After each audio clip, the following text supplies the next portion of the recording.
Hello, welcome to another class of Mr. Polite.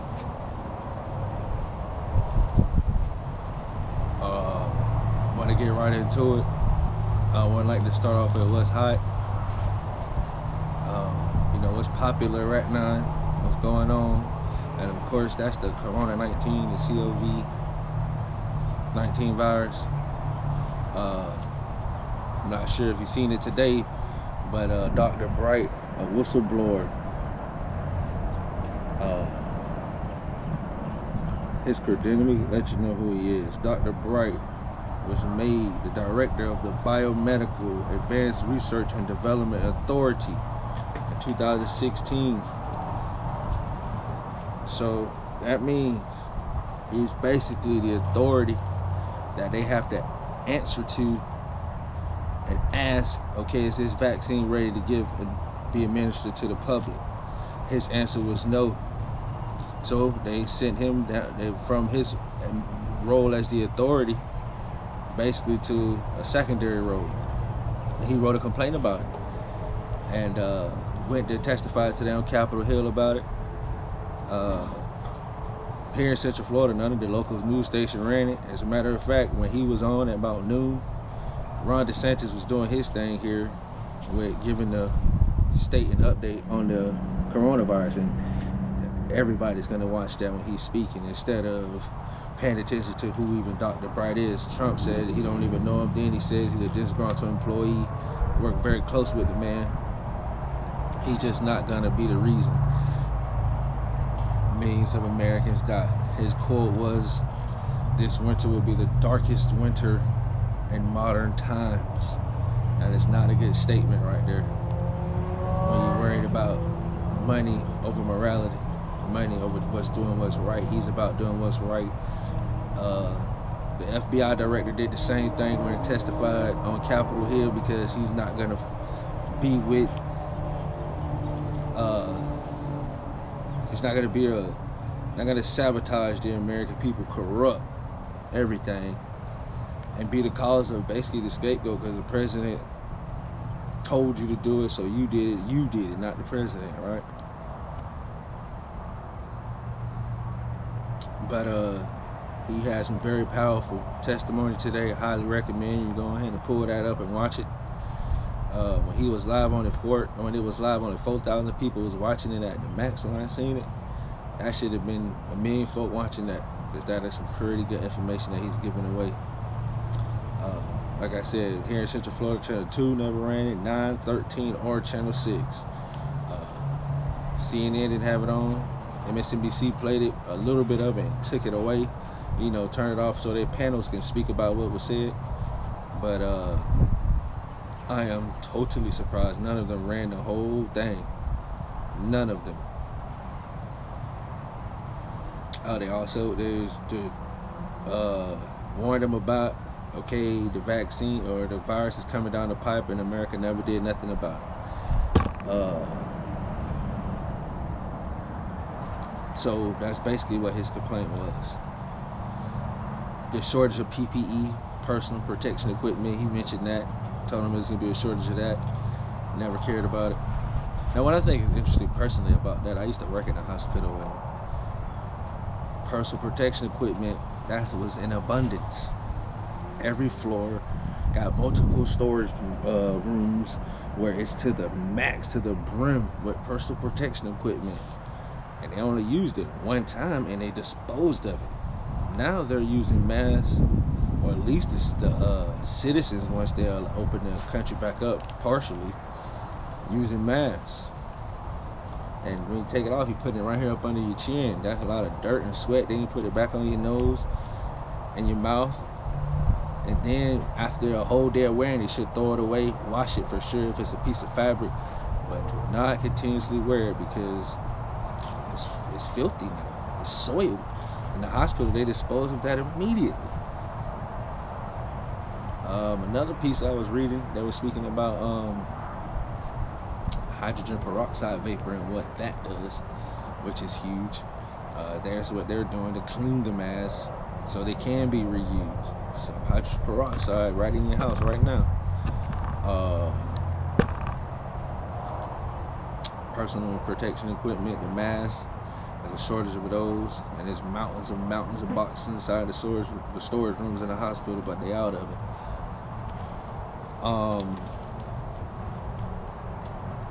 That was just to start off, with what's hot, what's going on, protecting yourselves, wearing a mask, fast food. That's a touchy one. I went to a place today. I asked her, where you get your mask? She said, oh, my boss made it for us. Oh, she's not wearing it properly. Can't breathe. It's over her nose. She can't breathe. Oh, she's pulling it down from off of her nose when actually it should be over your nose as well.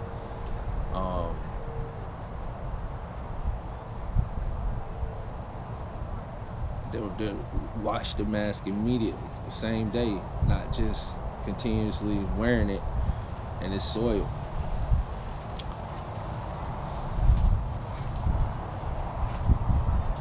But moving on, the topic that I did want to talk about today was the Schoolhouse. You know what I mean? That's the number one thing. I'm a substitute teacher, the name of my channel, and I did it for 3 years. And only the real can relate on that. A lot of folks, you just a sub, but a lot of real focus to just be proud of me and just tell me keep going. I can't believe you even doing it. You want to do this, huh? So, I learned a lot in there, and patience for my own children. That's for definite. But,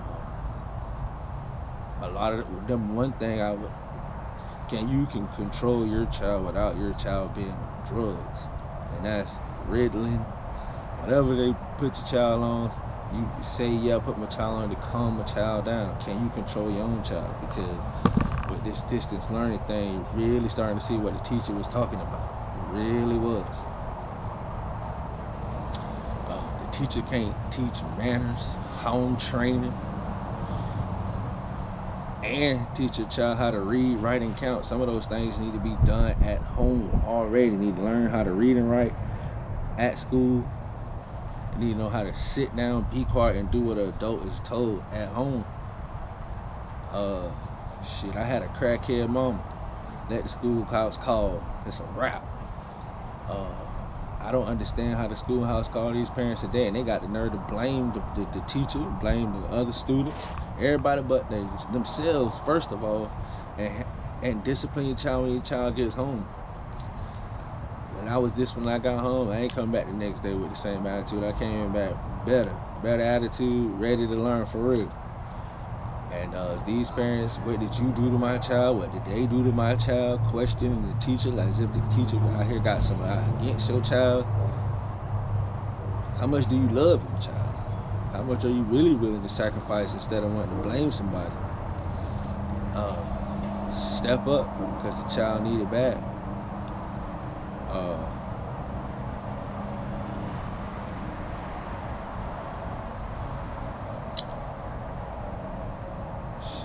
They say, drugs are supposed to ruin households and do this and do that. Like I said, my mother was a crackhead, like the Schoolhouse called. It's going down for real. So, with the parents who's not on drugs, who don't have this monkey on their back, you know what I mean? Give your child all the effort that you can give them. You know what I mean? Give them attention, because all they really do is want to be heard and listened to. Watch it when they're on the swing. You know what I mean?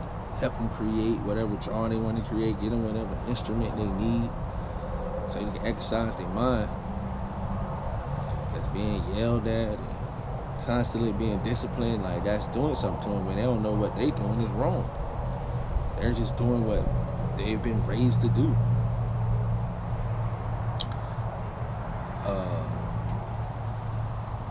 Lack of masculine energy.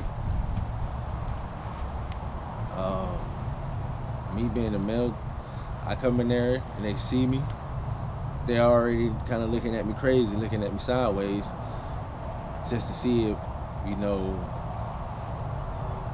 they're gonna see if they're gonna overwhelm me. But they never do. Give them masculine energy. A lot of the women, when I walk out of there at the end of the day, they speak to them. I come out there with a smile. They be like, "What you did? You put the voice on them?" Basically, yeah. You know what I mean? Just that type of masculine energy will get them good. My mother meant what she said, and it wasn't no 50 times talking, it wasn't 3-4 times talking. After the first time, let her speak the second time, she getting up. And that's what's messing and lacking today too. None of these parents getting up. Y'all sitting just yelling from afar, cussing the kids out. My mom never cussed us out like that. Like a dog. She got up and took care of business. That's what you're supposed to do. And a lot of y'all females just don't want to discipline children for whatever reason. And then like how a lot of people don't like how their parents did them when they was growing up. So that leads to, I'm not gonna do my child how my parents did me, but a lot of y'all women ain't queen pins. A lot of y'all women ain't trap queens. A lot of y'all women do what you gotta do. You know what I mean? Meaning for your child. You know what I mean? All that, oh no, I'm not gonna do my parents how my child, how my parents did me. Just be ready to go ahead. If you're not gonna discipline the child at all, a lot of y'all like to lie and say you do, say you go this and that far for your child, and this and that for your child, and you know, actions speak louder than words. There's people out here who care more about your child and show you in your face than you would do in action, but you would damn sure talk big like you do though. And so that leads to, you know, problems.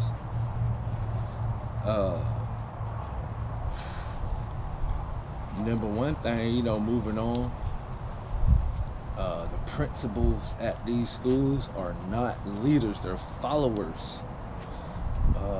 Principals not standing on no principles. You know what I mean? They in this powerful position, they getting paid good, they're not finna let that go away for nobody. Not a child, not one of their fellow teachers who on the front line with them or nothing. That's not a leader, that's a follower. You're here to lead. You're in the most powerful position on the campus to lead everybody. And the school teaches you about folk who froze up in real leadership. Like, you learn all these things in the schoolhouse, but the principal not applying no type of real leadership or principles, nothing. You know, they all about what they finna get. You know what I mean? And by any means, you know, run away good people. Pushing away good people with your nasty attitudes, can't handle the pressure or the power, so you need a scapegoat, because it wasn't your fault, it was somebody else's fault, so you blame other folk.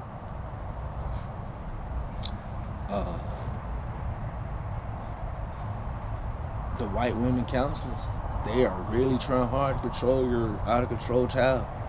You know what I mean? If that's the young black males, they are the young Hispanic male, they are really trying hard. And one way they know how is give you some candy and tell you to go sit down in the classroom and be quiet and listen to what the teacher got to say. And when the child get pissed off again, they gonna run right out the class and go to the counselor, and she ain't gonna do nothing but speak nice and kind to them. But they not getting at home, because shit, I done been there. It's just, when in 03 and 04, we weren't getting pieces of candy and all this and all that. You gonna go to ISS and take your ass home, come back the next day with a better attitude. These days, it's been manipulated with candy. They are over there being told that, hey, you know what, child, that you thought was wrong. A lot of shit just not adding up, and a lot of shit just not right. So they want to keep their job. This is the profession they chose.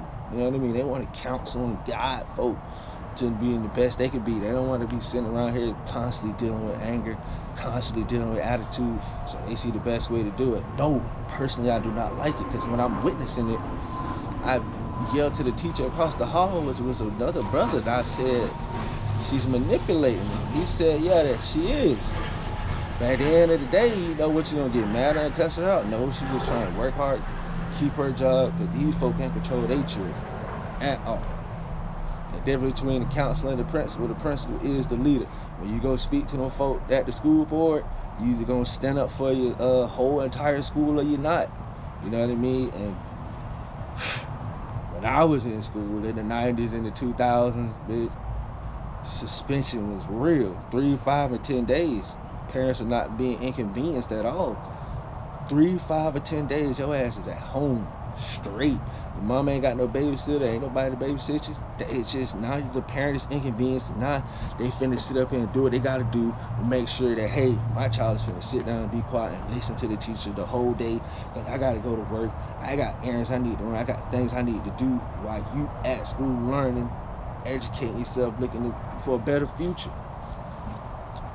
You got today to get a suspension, you gotta write a complaint, you gotta send it to the school board to get it approved and all this and all that. I'm like, well, damn, that's go part of the problem. The parents not being inconvenienced.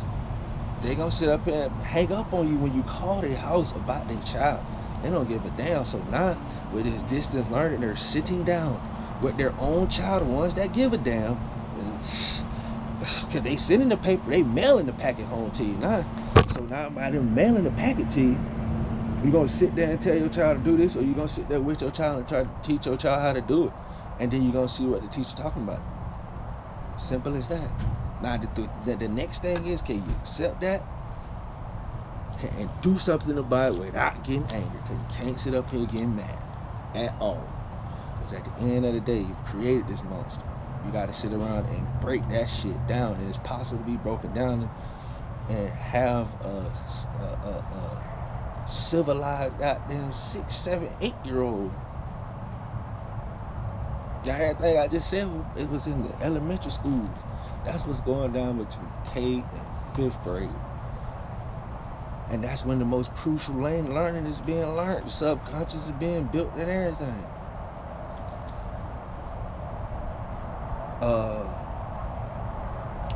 Couple things I learned in high school that was just really tough and just want to bring more awareness to. Honestly and truthfully, with the cell phone and everything being digital now,